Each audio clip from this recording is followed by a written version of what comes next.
Bonjour à tous et bienvenue dans cette nouvelle vidéo sur le point de côté.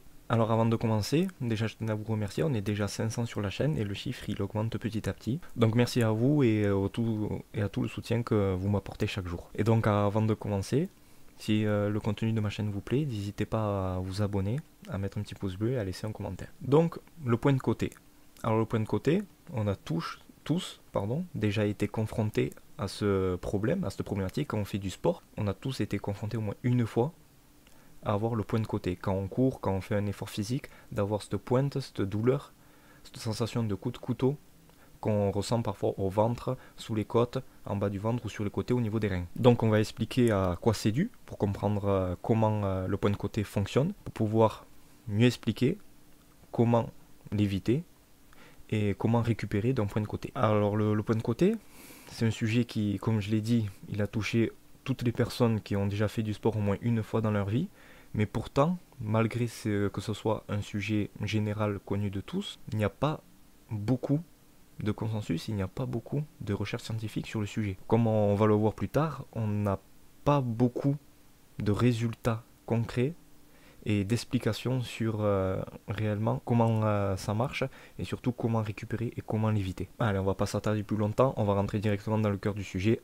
le point de côté. Donc le point de côté. Alors le point de côté, on sait tous ce que c'est cette sensation horrible de coup de couteau qui est aigu, qui est soudain et qui intervient pendant qu'on fait du sport, pendant qu'on fait un effort. C'est l'une des principales causes des plaintes des sportifs, de ceux qui font du sport. C'est la principale cause de l'arrêt d'une pratique, mais c'est aussi l'une des plaintes les plus courantes de toutes les personnes qui font un effort ou qui font du sport. Cette sensation, elle est tellement horrible qu'elle nous fait arrêter la pratique et peut même à terme nous dégoûter du sport en général. Alors la douleur, elle est située à peu près n'importe où au niveau de l'abdomen, ça peut être sous les côtes, en haut du ventre, en bas du ventre, sur les côtés, droite ou gauche.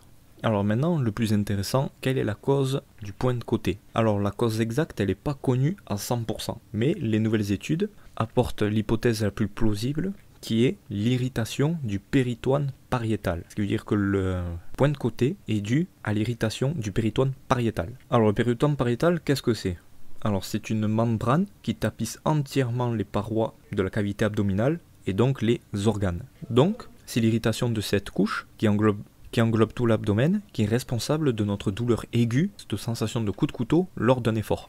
Maintenant regardons les facteurs qui irritent notre péritoine pariétal et qui nous apporte cette douleur. Alors la première, c'est une mauvaise adaptation à l'effort. C'est normal, c'est quand on démarre une activité de façon trop brusque, de façon trop rapide, on met en mouvement le corps sans s'échauffer au préalable, on met en marche notre système cardiovasculaire sans l'avoir échauffé au préalable, on met en marche notre système corporel de façon trop brusque et qui, comme on le rappelle, le péritoine pariétal enrobe tous les organes, se retrouve donc irrité.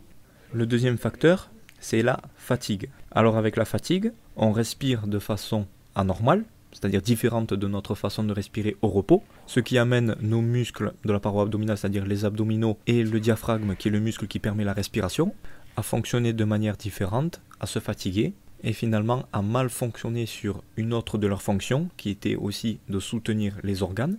Résultat, cela donne plus de travail au péritoine pariétal, et donc il se retrouve irrité, et il nous apporte la douleur. Et le troisième facteur, c'est aussi l'un des plus importants, c'est l'origine digestive. On n'oublie pas que le péritoine pariétal permet de soutenir les organes, vu qu'il les englobe, ce qui veut dire que lorsque l'on mange beaucoup ou que l'on boit beaucoup, nos organes changent de forme, prennent plus de place, et donc modifient l'état général, l'état initial du péritoine pariétal. Au repos, cela n'a aucune conséquence, mais pendant la pratique, ces organes qui ont une forme différente vont commencer à bouger et donc à irriter notre péritoine pariétal et nous apporter la douleur que l'on connaît. Alors maintenant, regardons comment est-ce qu'on peut éviter un point de côté. Alors les preuves scientifiques, elles sont empiriques, c'est-à-dire qu'elles se basent sur l'expérience et l'observation. Mais on va quand même les décrire. Alors, il y a le fait d'éviter de boire ou de manger au minimum 2 heures avant le début de la pratique. Le deuxième point, c'est le fait de s'échauffer, de démarrer une pratique progressivement. Le troisième point, c'est de contrôler sa respiration même dans un état de fatigue. Le quatrième point, c'est de se renforcer musculairement au niveau des abdominaux, donc en faisant du gainage, pour pouvoir mieux soutenir les organes et soulager le péritoine. Et le dernier point, c'est ne pas utiliser des boissons hypertoniques. Alors je n'ai pas trouvé pourquoi, c'est pour ça que ce dernier point, on ne va pas s'y attarder dessus et on ne va pas vraiment le prendre en considération. Maintenant, regardons comment stopper le point de côté lorsqu'il survient ben, malheureusement, il n'y a pas de recette magique. La première, c'est de ralentir, voire d'arrêter complètement la pratique, de se calmer, de respirer profondément et calmement, et de s'étirer à l'endroit où l'on a la douleur. Voilà, ça sera tout pour cette vidéo. Ça sera tout pour aujourd'hui. J'espère qu'elle vous aura plu. N'hésitez pas à mettre un pouce bleu en commentaire et à vous abonner à la chaîne. Et je vous dis à bientôt pour une prochaine vidéo.